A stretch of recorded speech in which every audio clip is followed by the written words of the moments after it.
오늘은 이승훈 전도사님께서 끝까지 하나님을 경외할 때라는 말씀 전해주실 때 많은 은혜 받으시기를 간절히 바랍니다.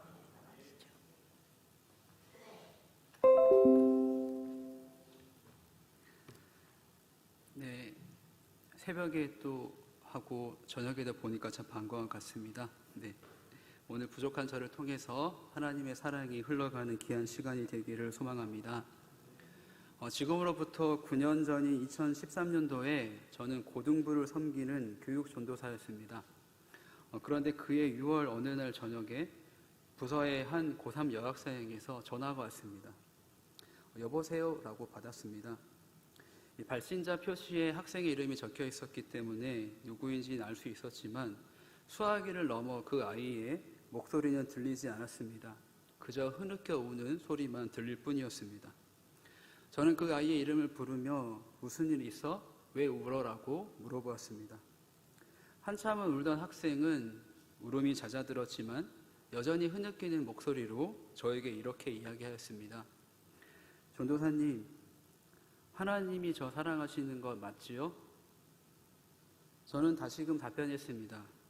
그럼 하나님이 너를 얼마나 사랑하시는데? 그런데 뒤이어 이야기하는 아이의 말에 저는 가슴이 너무 아팠습니다. 전도사님, 하나님이 저를 사랑하시는데 저는 왜 이렇게 고난이 많을까요? 저한테 갑자기 3가지 고난이 찾아왔어요. 할머니가 갑자기 쓰러지셔서 집에 누워 계시고 친구들이 저를 왕따시키는 것 같아요. 학교 가는 것이 너무 무서워요. 저도 고3이라서 열심히 공부만 하고 싶은데 독서실비를 낼 돈이 없어요. 이제 공부만 해도 부족한 시간인데 저는 언제까지 알바를 해야 되는 것일까요? 라고 이야기하였습니다. 지금도 그때 그 아이가 저에게 했단 말을 생각하면 마음이 아픕니다. 그 학생은 제가 3년 동안 양육했던 학생이었습니다. 부서 임원단으로 찬양팀으로 열심히 섬기던 아이였습니다. 그리고 제자훈련을 같이 했었기 때문에 그 아이에 대해서 잘 알고 있었습니다. 아이의 어머니는 2살 때 이 아이를 버리고 집을 나가셨고 아버지는 교도소에 복역 중이셔서 이 아이는 할머니의 손에 컸습니다. 외로움도 많고 자존감도 낮은 아이였지만 감사하게도 신앙을 가지고 교회 봉사를 열심히 하고 삶에 최선을 다하는 그런 아이였습니다. 이 경제적인 어려움 때문에 고등학생의 신분에도 불구하고 아르바이트를 하면서 집안의 생계를 홀로 책임졌습니다. 그러면서도 학교에서는 우수한 성적으로 열심히 공부하는 믿음이 좋은 그런 아이였습니다. 하지만 그 학생의 삶은 나아지지 않았습니다. 오히려 자신의 인생에서 가장 중요한 시기라고 할 수 있는 이 고3의 시기에 겹겹이 찾아오는 삶의 고난 속에서 그 아이는 저에게 하나님이 저를 정말로 사랑하는 것이 맞나요? 라고 질문을 건네왔습니다. 전도사님, 하나님이 저를 정말로 사랑하시는 것 맞나요? 라는 그 질문이 저에게는 마치 이렇게 들리는 것 같았습니다. 전도사님, 하나님이 정말 살아계시다면 왜 저는 이러한 고난을 겪어야만 하는 것인가요? 하나님은 살아계시지 않는 것 같아요. 저 너무 힘듭니다. 라고 들리는 것 같았습니다. 한 학생이 인생에 찾아오는 고난 가운데 저에게 전화했던 그날 밤의 이야기가 저는 아직도 잊혀지지가 않습니다. 그런데 여러분, 이것이 비단 이 학생만의 질문, 이야기이겠습니까? 오늘날 우리나라 한국을 젊은이들 사이에서 헬 조선, 지옥이다라고 이야기를 합니다. 요즘 세대를 7포 세대라고 부르고 있습니다. 연애, 결혼, 출산, 내 집 마련, 인간관계, 꿈, 희망을 포기한 세대를 뜻하는 말입니다. 최근에는 N포 세대라 그래서 이 N에 모든 것들을 집어넣을 수 있다 해서 다 포기한 세대라고 부르기까지 합니다. 그런데 이것은 크리스천 청년들도 마찬가지입니다. 많은 청년들이 교회를 떠나고 있습니다.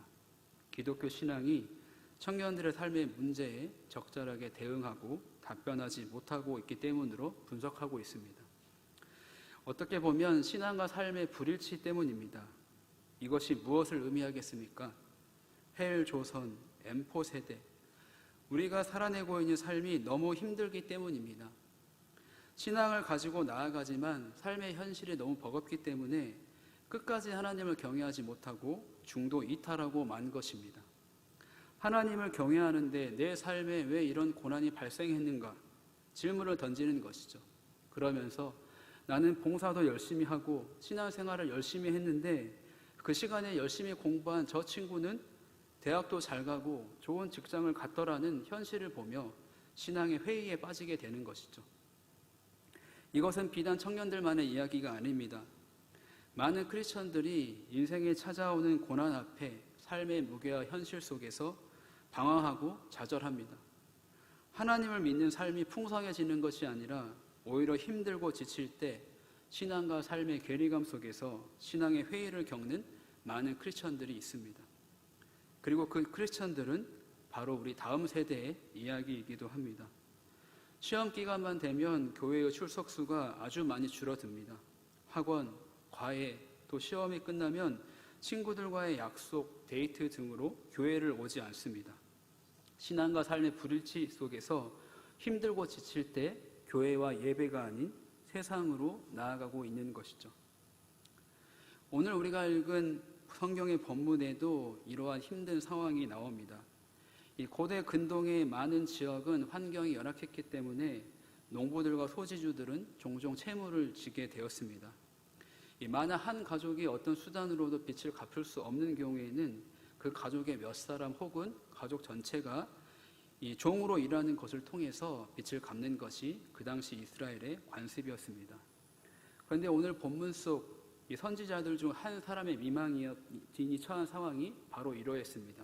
그리고 그녀는 지금 두 아들을 잃기 직전의 상황에 처해 있습니다. 유대 역사가 요세푸스는 오바댜가 도망치는 선지자들을 돌보고 먹임으로써 본문 1절에서 언급하고 있는 빚을 지게 된 것이라고 주장하기도 합니다. 중요한 것은 지금 엘리사에게 찾아와서 자신이 처한 상황에 대해 부르짖는 이 여인의 남편은 엘리사가 잘 알 수 있을 정도로 하나님을 경외하는 사람이었다는 것입니다. 하나님을 경외하며 선지자의 제자로 최선을 다했던 남편과 함께 가정을 잘 보살펴 왔건만 이 여인의 남편은 죽어버리고 빚더미에 앉아서 이제는 자녀들이 종으로 팔릴 위기에 처하게 된 것입니다. 더 안타까운 것은 아이들입니다. 아이들이 무슨 죄가 있겠습니까?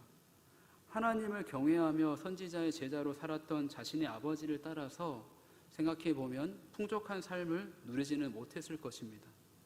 아니, 풍족하기보다는 가난했고 또 종종 아버지의 빈자리가 있었으며 또 아버지의 빈자리를 메꾸기 위해서 아내였던 이 여인은 맞벌이도 하고 또 두 아이는 부모 없이 외롭게 지냈을지도 모르는 일입니다.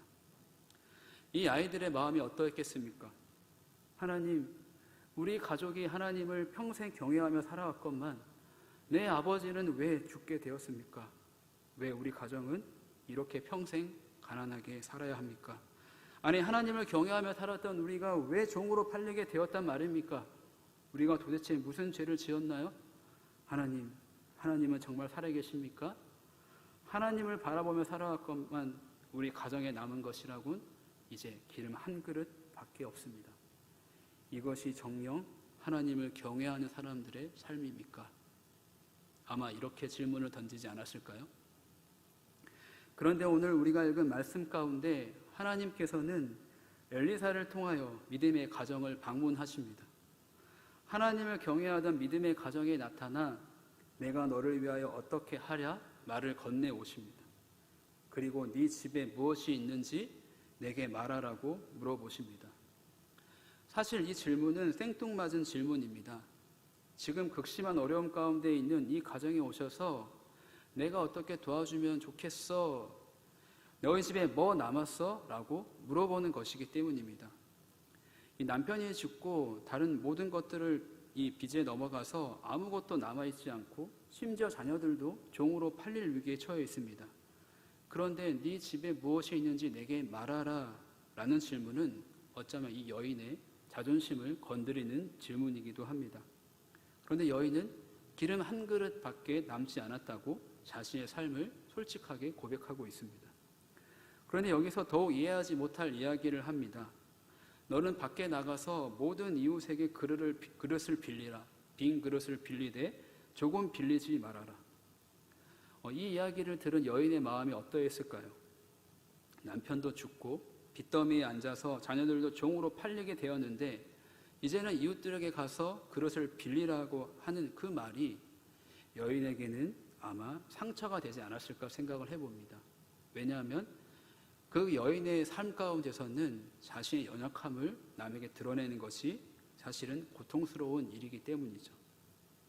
그런데 엘리사는 조금 빌리지 말고 많이 빌리라고 이야기합니다. 아마 저 같으면 많은 사람들에게 그릇을 빌리러 다니는 것이 부끄럽고 좀 어려웠을 것 같습니다. 그리고 어려움은 이어진 엘리사의 말 때문이기도 합니다. 너는 네 두 아들과 함께 들어가서 문을 닫고 그 모든 그릇에 기름을 부어서 차는 대로 옮겨 놓으라 하니라. 상식적으로 이해가 되지 않는 말입니다. 그런데 여인과 두 자녀는 엘리사의 이야기에 순종합니다. 그릇을 빌려와서 문을 닫고 가지고 온 그릇에 기름을 붓기 시작합니다. 그런데 놀라운 일이 벌어지기 시작합니다. 가지고 왔던 그릇에 다 찰 정도로 기름이 계속해서 부어지기 시작한 것입니다. 이것을 바라본 여인과 두 자녀의 마음이 어떠했겠습니까? 그릇에 기름을 부으는 동시에 상처받았던 이 여인의 또 자녀들의 마음에도 성령이 기름 부어졌습니다. 가지고 온 그릇에 기름이 가득 채워진 것처럼 이 가정 가운데도 하나님의 사랑이 가득 채워졌습니다. 엘리사는 이어서 이제 이 기름을 팔아 빚을 갚고 남은 곳으로 노아의 두 아들이 생활하라고 이야기합니다. 그동안 졌던 빚을 다 갚고 이제 두 아들과 살 수 있을 정도로 생활할 수 있는 돈이 생겼습니다. 물질이 부유해진 것도 있겠지만 이들의 마음이 얼마나 부유해졌을까요? 여러분, 하나님은 하나님을 경외하는 사람들을 끝까지 포기하지 않으십니다. 이것을 믿으십니까? 버려두지 않으십니다. 여인이 남편도 죽고 자녀도 잃게 될 상황 가운데 기름 한 그릇밖에 남지 않은 그 인생의 밑바닥의 순간에서도 하나님은 그 여인과 그 가정을 또 우리 또한 돌보고 계십니다. 중요한 것은 그 순간 가운데 우리의 하나님을 향한 시선입니다. 하나님을 경외하는 마음이 있느냐인 것이죠. 어쩌면 하나님을 오늘 성경에서 이 여인의 마음을 살펴보고 싶으셨던 것 같습니다. 인생의 가장 밑바닥의 순간에서도 나를 경외하는지 보고 싶으셨던 것 같습니다. 그런데 하나님을 성경을 보면 때로 이러한 모습을 여러 곳에서 보여주십니다. 아브라함에게 이삭을 번제로 바치라고 하실 때, 야곱을 형 에서와의 마주침의 두려움 속으로 몰아가실 때, 요셉이 형들의 미움을 받아 애굽에 팔리고 보디발 아내의 유혹을 받아서 감옥에 갇혔을 때, 모세가 애굽의 바로 왕과 홍해 앞에 마주섰을 때, 다윗이 그의 인생 전반에 걸쳐 고난의 삶의 현장에 있을 때 하나님은 그러한 순간 가운데서도 끝까지 하나님을 경외하는 사람에게 하나님의 은혜를 부어주십니다. 성경에서 하나님께 쓰임받은 사람들은 이처럼 고난의 삶의 현장에서 끝까지 하나님을 경외하며 의지했습니다. 그 결과 이들은 하나님의 놀라운 은혜를 경험할 수 있었습니다. 여인의 가정에 기름 한 그릇 남은 것으로 빌려온 많은 그릇에 기름을 넘치게 해주신 것처럼 다윗의 연약한 물맷돌을 사용하여 골리앗을 이길 수 있게 하셨습니다. 여인의 가정에 기름 한 그릇, 중요한 것은 그 인생의 고난 가운데, 그 어려운 상황 가운데서도 하나님은 그들과 함께 하시고 돌보시면서 그 고난을 통하여 하나님의 선으로 하나님의 사람들을 이끌어 가십니다. 그것이 여인에게는 기름 한 그릇이었습니다. 그리고 여기에 여인과 자녀들의 믿음과 순종이 더해져 하나님이 주시는 은혜를 받을 수 있었습니다. 로마서 8장 28절 말씀은 이렇게 기록되었습니다. 우리가 알거니와 하나님을 사랑하는 자, 곧 그의 뜻대로 부르심을 입은 자들에게는 모든 것이 합력하여 선을 이루느니라. 이것을 믿으십니까? 하나님은 하나님의 자녀들을 부르십니다. 그리고 그 자녀들의 삶을 이끌어 가십니다. 때로는 지치고 연약할 때가 있고 아프고 넘어질 때가 있습니다. 죄악에 허덕일 때도 있고 고난 중에 방황할 때도 있습니다. 그런데 중요한 것은 그러한 순간 가운데 하나님은 여전히 일하고 계십니다. 그리고 하나님을 경외하며 나아갈 때 하나님은 우리의 믿음에 은혜를 부어주십니다. 합력하여 선을 이루어 주시는 것이죠. 앞서 이야기한 고3 여학생의 전화통화의 마무리는 이러했습니다. 학생이 저에게 질문했습니다. 전도사님, 저 어떻게 해야 할까요? 저는 그 아이에게 이렇게밖에 대답해 줄 수가 없었습니다. 우리 같이 기도하자. 그리고 오늘부터 말씀을 다시 읽도록 하자. 지금 우리가 처한 환경과 상황은 힘들고 어렵지만 하나님께서 너의 삶을 선하게 인도해 주실 거야. 어떻게 보면 좀 너무 쉽게 이야기하는 것이고 그 아이에게 현실적으로 도움이 되는 이야기는 아니었습니다. 또 많이 미안했습니다. 그런데 한 달 후에 다시 그 아이에게 전화가 왔습니다. 전도사님, 지금 저에게 주어진 일이 힘들고 어렵지만 그래도 하나님께서 뜻하신 것이 있겠죠? 한 달 동안 저 열심히 기도하고 말씀 읽었어요. 라고 이야기했습니다. 눈물이 났습니다. 왜냐하면 상황은 변한 것이 없지만 그 아이의 마음이 변하였기 때문입니다. 시간이 흘렀는데도 여전히 눈물이 나는 것 같습니다. 네. 어느덧 시간이 많이 흘렀습니다. 고3 시절 찾아온 고난을 그 아이는 잘 견뎌내었습니다. 죄송합니다. 네. 그리고 수시로 총신대 유아교육과에 입학하였습니다. 진로를 그렇게 결정한 이유는 2살 무렵에 자신을 버리고 간 어머니의 기억, 그 어렸을 때 부모의 빈자리의 기억, 할머니의 손에 컸던 기억이 있는 아이였는데요.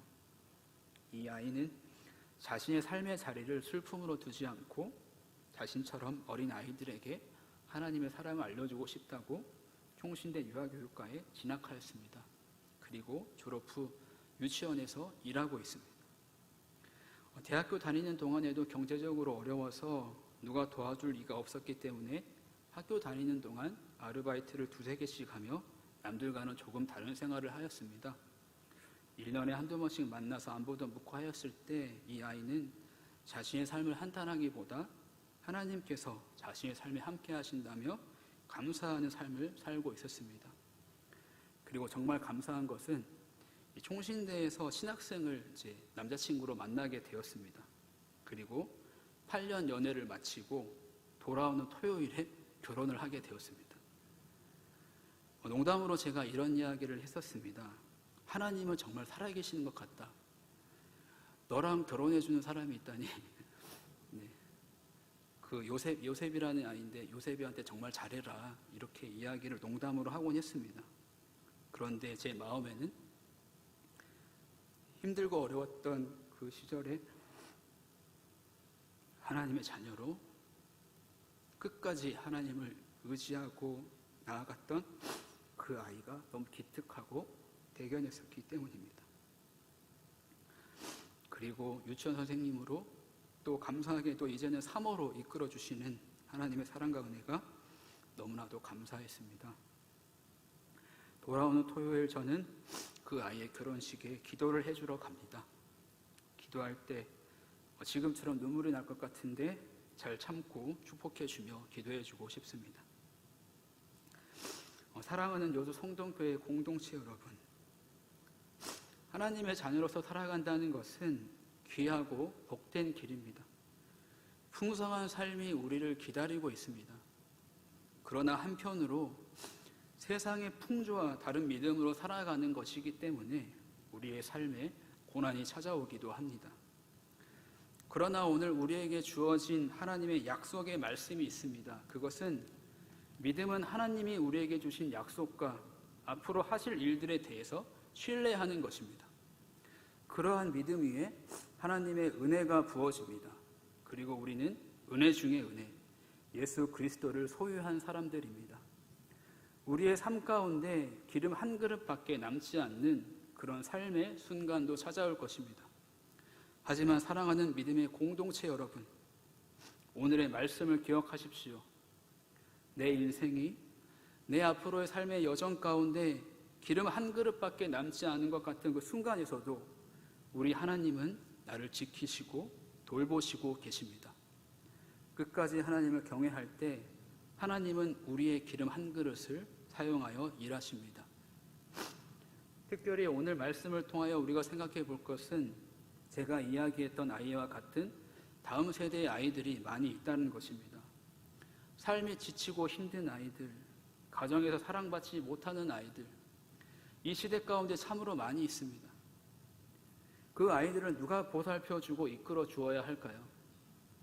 2월에 오셨던 이승현 박사님께서 말씀하셨던 것처럼 교회 공동체가 그것을 해 주어야 합니다. 앞서 이야기했던 아이는 부모도 없고 참 외로움이 많았던 아이였습니다. 그런데 그 아이의 곁에는 교회 공동체가 있었습니다. 좋은 선생님, 좋은 친구들이 있어서 그곳에서 아이는 밝게 웃고 또 울으며 그 시기를 지내왔습니다. 교회 차원에서도 그 아이를 향한 지원이 있었습니다. 여러분, 기름 한 그릇밖에 남지 않은 다음 세대에게 여러분의 그릇을 또 믿음을 빌려주시지 않겠습니까? 여러분의 관심과 사랑과 지원, 특히 교사로 지원을 많이 해주시기를 부탁드립니다. 최근 기독교 교육에서는 교사 1명이 학생 5명을 담당했던 것의 비효율에 대해서 이야기합니다. 그래서 교사 5명이 학생 1명을 담당하는 영적 양육 체계를 만들어야 한다고 장신대 신혁석 교수는 이야기하고 있습니다. 여러분, 하나님의 사랑과 은혜가 바로 저와 여러분을 통하여 흘러갔을 때 다음 세대가 변하게 될 줄로 믿습니다. 말씀을 맺겠습니다. 하나님은 우리를 사랑하십니다. 인생의 어려움과 고통이 찾아올 때 그 가운데 함께 하시며 우리를 가장 선한 길로 인도하시는 하나님을 끝까지 경외하시기 바랍니다. 하나님께서 모든 것을 합력하여 선을 이루어 주실 것입니다. 그리고 우리의 다음 세대가 그러한 삶의 여정 중에 있을 때 끝까지 하나님을 향한 믿음을 잃지 않도록 우리가 함께 기도하고 사랑하며 보듬어주는 사랑의 공동체가 되기를 소망합니다. 하나님은 우리를 통하여 다음 세대를 회복시켜 주실 것입니다. 특별히 우리가 생각할 것은 혹시나 우리의 믿음의 가정 가운데 우리의 믿음이, 자녀들의 믿음이 기름 한 그릇밖에 남지 않는 그런 상황이 있다고 했을 때 여러분, 끝까지 하나님을 경험하며 나아가는 여러분의 믿음을 통해서, 삶을 통해서 하나님께서 여러분의 가정을 믿음의 가정으로 회복시켜 주실 줄로 믿습니다.